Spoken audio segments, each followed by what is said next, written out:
غلام سرور سندھو جو ہیں وہ انہوں نے میرے ساتھ کافی بدتمیزی کی. اور یہ جناح سپر میں جناح بیٹھے سپر میں انہوں نے مجھے بدتمیزی بھی کی انہوں نے میرے ساتھ. تو میں تو وہ بڑے بندے تھے اور طاقتور بندے ہیں اور میں غریب بندہ ہوں, تو میں اس چیز میں ان کے ساتھ زیادہ الجھنا نہیں چاہتا تھا. لیکن وہاں پہ بھی تھوڑی ترک کلامی ہوگی. انہوں نے جس طرح ان کا اسٹائل ہے بات کرنے کا, تو مجھے تو مناسب نہیں لگا تھا کہ وہ بڑے میں ان سے اس قسم کی کوئی بات کروں. تو وہ بات وہاں پہ جھگڑے میں بات بن گئی. تو وہ بس جب انہوں نے جھگڑا کیا تو بدتمیزی میرے ساتھ کی, گالم گلوچ کی, مجھے ماں بہنوں کی گالیاں دی. تو میں پھر وہاں سے میرے سے برداشت نہیں ہوا, تو پھر میں نیب کے آفس چلا گیا درخواست لے کے. تو بہرحال یہ سارا معاملہ ہوا ہے اور یہ صرف ایک کیس نہیں ہے. غلام سرور سندھو جو کہ سی ڈی اے کے ایک سینئر آفیسر بھی رہے ہیں, بعد میں جیسا کہ آپ نے سنا ہمارے مہمان کو, ان کے خلاف انکوائری ہوئی, ان کو ڈیموٹ کیا گیا اور پھر وہ ریٹائر ہوئے. بظاہر تو انہیں اب شاید ریٹائرمنٹ کے بعد کسی اثاثے کی ضرورت نہیں, لیکن یہ وہ بے نامی اثاثے ہیں ایسے افسروں کے کہ جن کی طرف نہ تو نیب کی توجہ جاتی ہے, نہ ہی ایف بی آر جیسے اداروں کی توجہ جاتی ہے.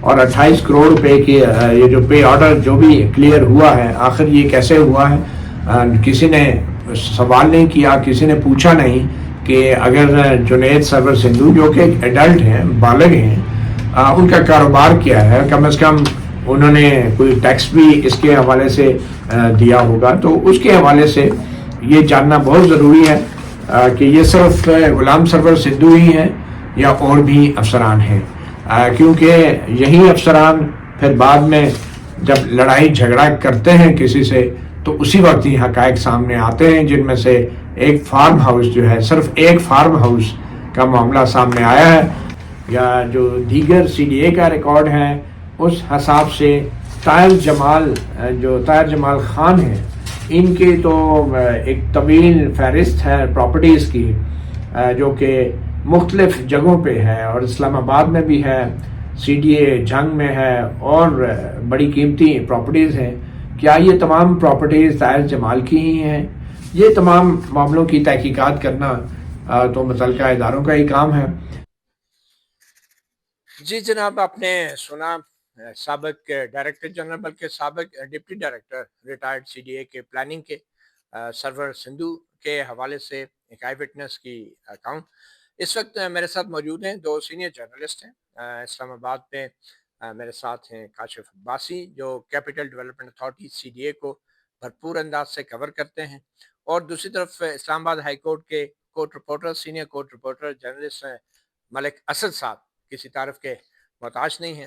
تو کاشف عباسی صاحب, پہلے تو ہم آپ سے ذرا جانتے ہیں کہ آپ ایک طویل عرصے سے سی ڈی اے کو کور کر رہے ہیں, کتنا عرصہ ہو گیا؟ ماشاءاللہ مجھے 10 سال تقریباً ہو گئے. 10 سال ہو گئے. سرور سندھو صاحب کا نام تو گائے بغائے میڈیا میں بھی آتا رہا ہے, اور سی ڈی اے میں یہ ڈائریکٹر جنرل پلاننگ بھی رہے ہیں. تو آپ کا کیا ایکسپیرینسز رہے ہیں سرور سندھو کے حوالے سے؟ کیونکہ آج کل بھی ان کا نام جو ہے ہر جگہ پہ بولا جاتا ہے, اور ماضی میں ایز اے کورٹ رپورٹر بھی آپ دیکھتے رہے ہیں کہ کئی بار کچھ کیسز میں بھی کورٹس میں پیش ہوتے رہے ہیں. تو آپ کیا کہیں گے سرور سندھو کے حوالے سے جو چیزیں آپ سامنے آ رہی ہیں؟ جی سرور سندھو صاحب جو ہیں جب ان کا پیک کا ٹائم تھا میں نے اس کے بعد شروع کیا, لیکن ان کا جو دور تھا یہ زیادہ ہیڈ آن نہیں رہے, اور ایک مطلب ایک اپنے مزاج کے آدمی ہے, اور ان کے دور میں بہت ساری چیزیں مطلب آتی رہی سامنے, جس میں آپ یہ صفا گولڈ کا جو اسکیم تھا یہ اس دور کا تھا جب یہ ڈی جی پلاننگ تھے.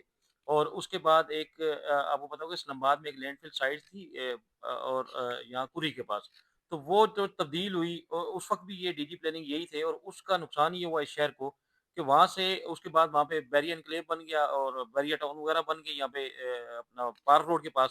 تو وہ سائٹ چینج ہوئی, اور وہ اس وقت سب نے یہ کہا جی کہ وہ ای پی اے نے جو بیسکلی اس کو اپوز کیا ہے.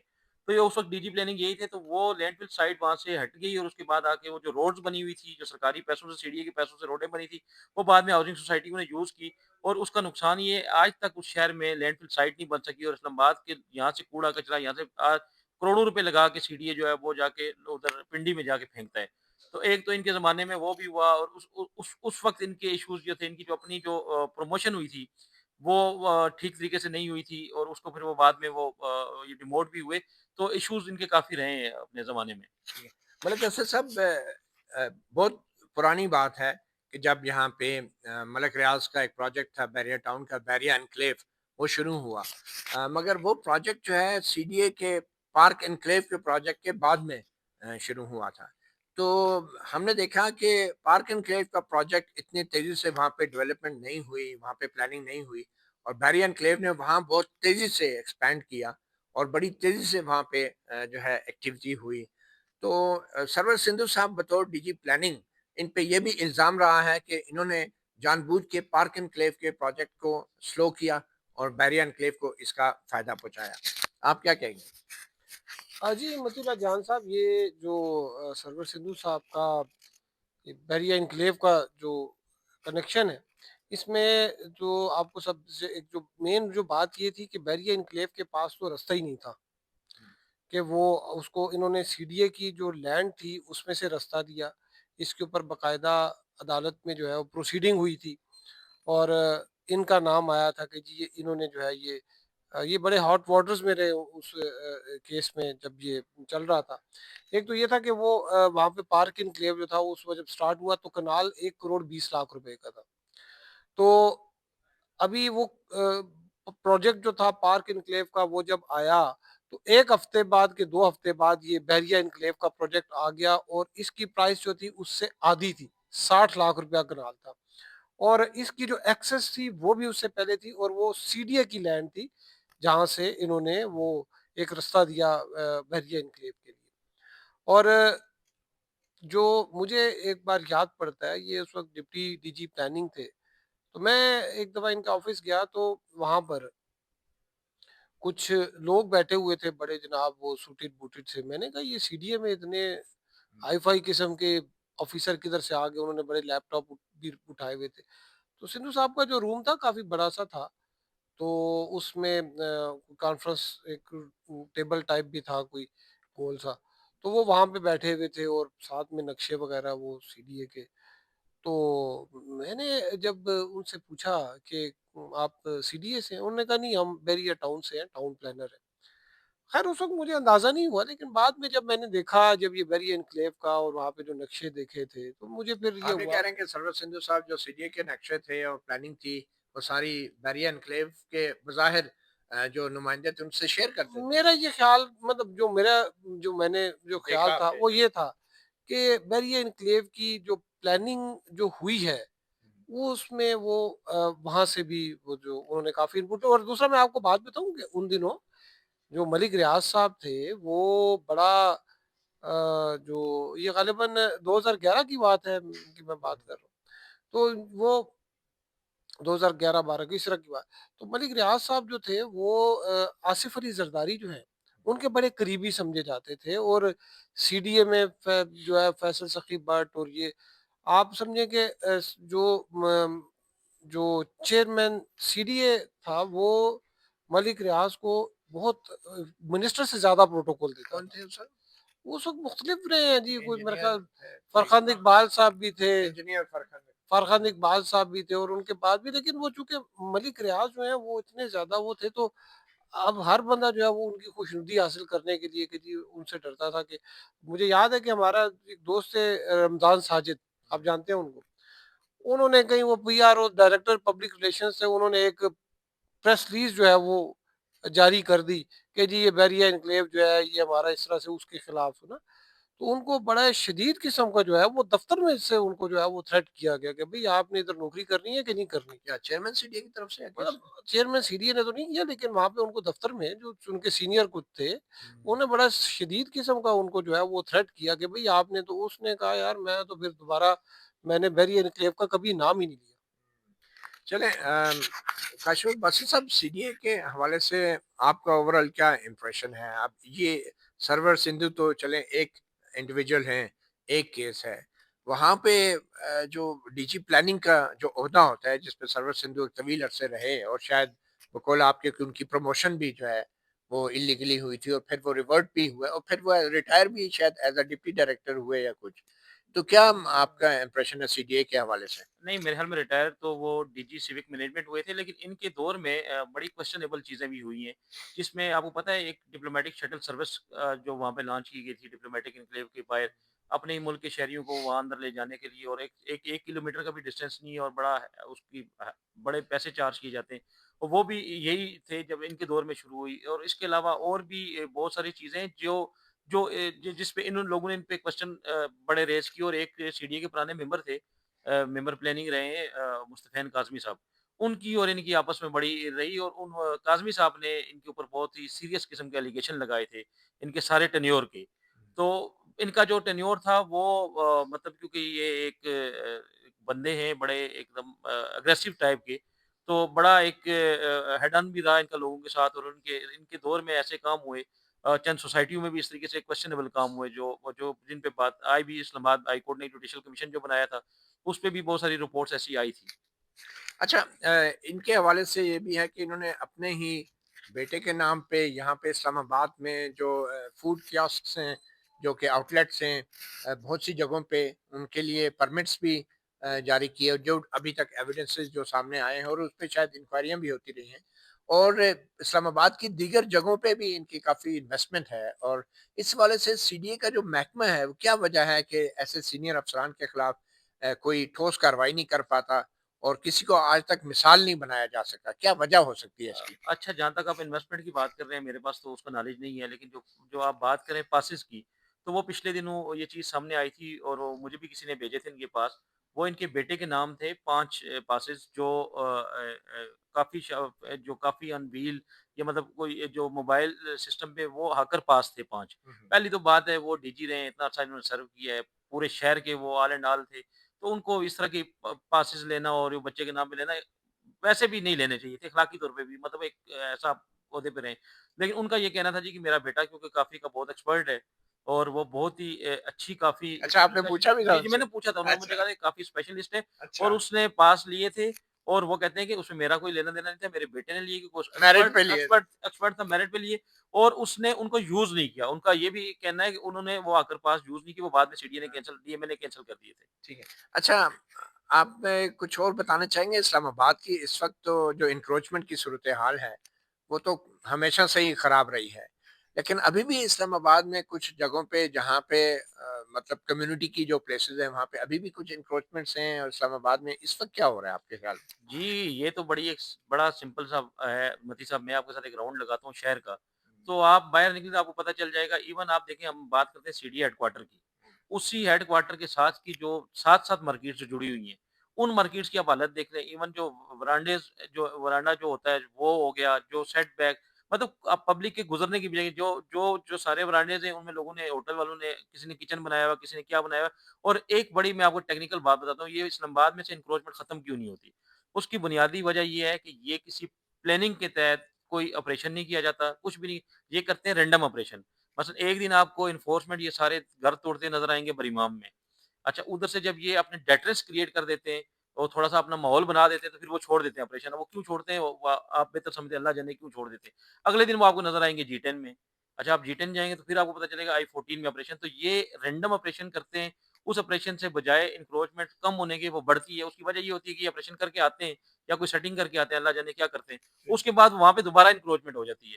تو وہ تو آپ دیکھیں پورا آپ کا شہر جو ہے، وہ اسلام آباد جو اس وقت جو منظر پیش کر رہا ہے، مطلب پچھلے 8-10 سالوں سے، آپ اپارا مارکیٹ میں جائیں، آپ ستارہ مارکیٹ میں جائیں، آپ جناح سپر مارکیٹ میں جائیں، آپ تو پیدل چلنا محال ہے، آپ کی جو پبلک کی جو پلیسز ہیں وہ ساری انکروچ ہیں۔ بالکل صحیح۔ اچھا ملک صاحب، آپ اسلام آباد ہائی کورٹ کو بہت کلوزلی کور کرتے ہیں، وہاں پہ کیا اس طرح کے کیسز نہیں آتے؟ اور اسلام آباد ہائی کورٹ کے ججز جو ہیں، کوئی آرڈرز جاری کرتے ہیں ایسے ٹھوس احکامات جن کے اوپر عمل درآمد ہو، اور کچھ پبلک کی کوئی ویلفیئر ہو اسلام آباد میں، خاص طور پہ انکروچمنٹ کے حوالے سے؟ اور سی ڈی اے کے اندر کرپشن کے جو معاملات ہیں، وہ کیوں نہیں منظر عام پہ آتے، اور اس کے حوالے سے ہماری عدالتیں کیا کر رہی ہیں؟ آج کل عدالتیں بڑے بڑے کام کرتی ہیں، تو یہ تو چھوٹے چھوٹے مسائل ہیں، تو عدالتیں تو آج کل ان کے ایشوز جو ہیں، جو وہ آئینی بینچ بنے ہوئے آئینی بینچ بنے ہوئے، اب تو یہ معاملات آئینی بینچ میں جایا کریں گے کہ جی ہیں۔ وہاں پہ انکروچمنٹ ہو گئی ہے، ہاں، کیونکہ نیچے سے تو اپیلیں آتی ہیں، وہ تو کسی کو تو اب تو